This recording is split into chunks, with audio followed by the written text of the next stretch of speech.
The Storm. A short story by Kate Chopin. 1. The leaves were so still that even Bibi thought it was going to rain. Bobint, who was accustomed to converse on terms of perfect equality with his little son, called the child's attention to certain somber clouds that were rolling with sinister intention from the west, accompanied by a sullen, threatening roar. They were at Friedheimer's store and decided to remain there till the storm had passed. They sat within the door on 2 empty kegs. Bibi was 4 years old and looked very wise. "Mama'll be 'fraid, yes," he suggested with blinking eyes. "She'll shut the house. Maybe she got Sylvie helping her this evening," Bobint responded reassuringly. "No, she ain't got Sylvie. Sylvie was helping her yisterday," piped Bibi. Bobint arose and, going across to the counter, purchased a can of shrimps, of which Calixta was very fond. Then he retuned to his perch on the keg and sat stolidly holding the can of shrimps while the storm burst. It shook the wooden store and seemed to be ripping great furrows in the distant field. Bibi laid his little hand on his father's knee and was not afraid. 2. Calixta at home felt no uneasiness for their safety. She sat at a side window sewing furiously on a sewing machine.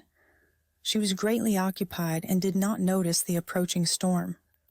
But she felt very warm and often stopped to mop her face, on which the perspiration gathered in beads. She unfastened her white sacque at the throat. It began to grow dark, and suddenly realizing the situation, she got up hurriedly and went about closing windows and doors. Out on the small front gallery she had hung Bobint's Sunday clothes to dry, and she hastened out to gather them before the rain fell. As she stepped outside, Alcée Labelaire rode in at the gate. She had not seen him very often since her marriage, and never alone. She stood there with Bobint's coat in her hands, and the big raindrops began to fall. Alcée rode his horse under the shelter of a side projection where the chickens had huddled and there were plows and a harrow piled up in the corner. "May I come and wait on your gallery till the storm is over, Calixta?" he asked. "Come along in, Monsieur Alcée." His voice and her own startled her as if from a trance, and she seized Bobint's vest. Alcée, mounting to the porch, grabbed the trousers and snatched Bibi's braided jacket that was about to be carried away by a sudden gust of wind. He expressed an intention to remain outside, but it was soon apparent that he might as well have been out in the open. The water beat in upon the boards and driving sheets, and he went inside, closing the door after him. It was even necessary to put something beneath the door to keep the water out. "My, what a rain! It's good 2 years since it rained like that," exclaimed Calixta, as she rolled up a piece of bagging and Alcée helped her to thrust it beneath the crack. She was a little fuller of figure than 5 years before when she married, but she had lost nothing of her vivacity. Her blue eyes still retained their melting quality, and her yellow hair, disheveled by the wind and rain, kinked more stubbornly than ever about her ears and temples. The rain beat upon the low shingled roof with a force and clatter that threatened to break an entrance and deluge them there. They were in the dining room, the sitting room, the general utility room. Adjoining was her bedroom, with Bibi's couch alongside her own. The door stood open, and the room with its white monumental bed, its closed shutters, looked dim and mysterious. Alcée flung himself into a rocker, and Calixta nervously began to gather up from the floor the lengths of a cotton sheet which she had been sewing. "If this keeps up, just said if the levee's going to stand it," she exclaimed. "What have you got to do with the levees?" "I got enough to do, and there's Bobint with Bibi out in that storm, if he only didn't left Friedheimer's."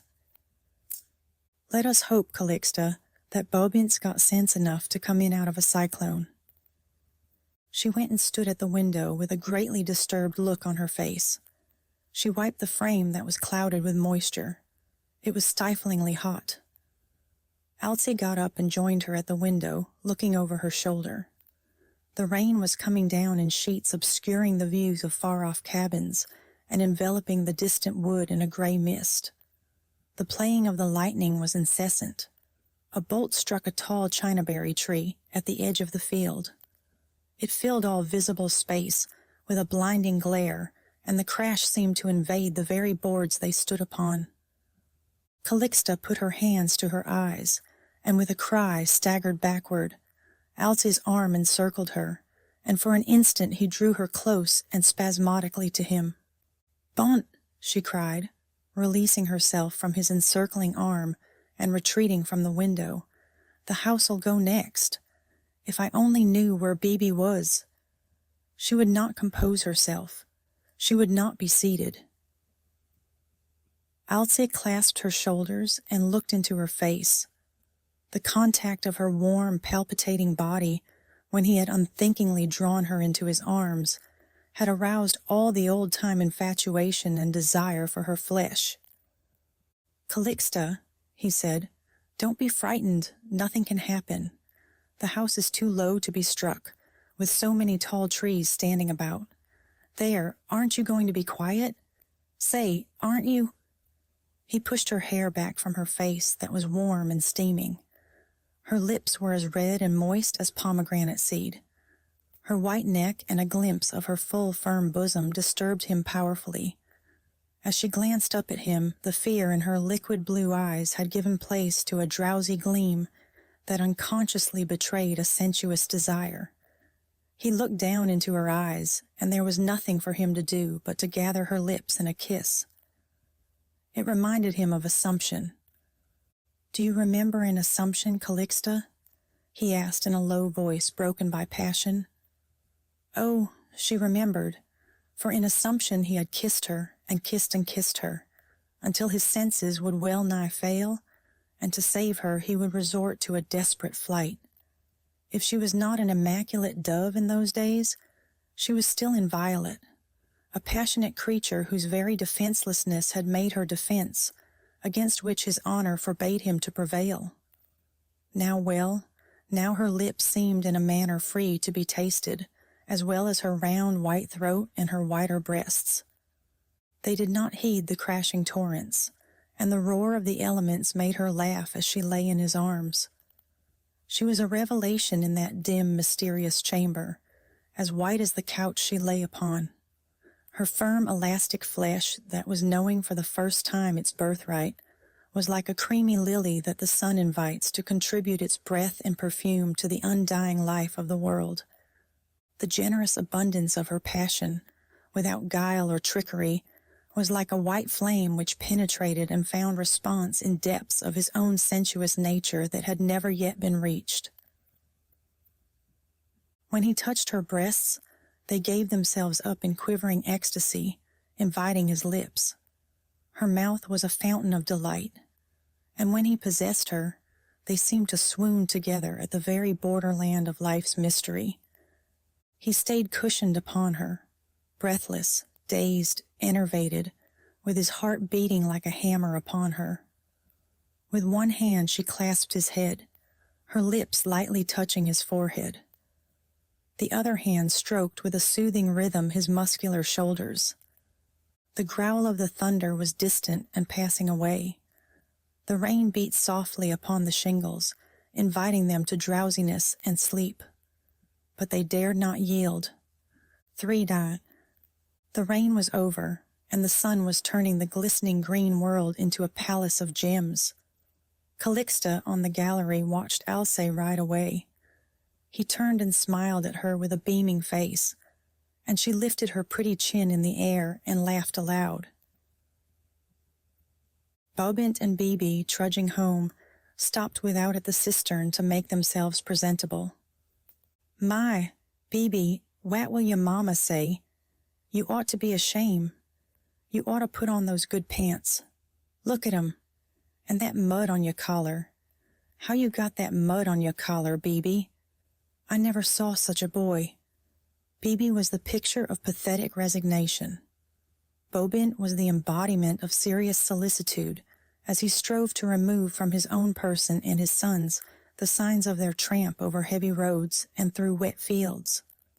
He scraped the mud off Bibi's bare legs and feet with a stick and carefully removed all traces from his heavy brogans. Then, prepared for the worst, the meeting with an over-scrupulous housewife, they entered cautiously at the back door. Calixta was preparing supper. She had set the table and was dripping coffee at the hearth. She sprang up as they came in.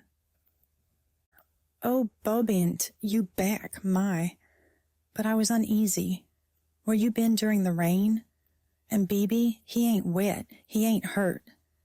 She had clasped Bibi and was kissing him effusively. Bobint's explanations and apologies, which he had been composing all along the way, died on his lips as Calixta felt him to see if he were dry, and seemed to express nothing but satisfaction at their safe return. "I brought you some shrimps, Calixta," offered Bobint, hauling the can from his ample side pocket and laying it on the table. "Shrimps! Oh, Bobint, you too good for anything."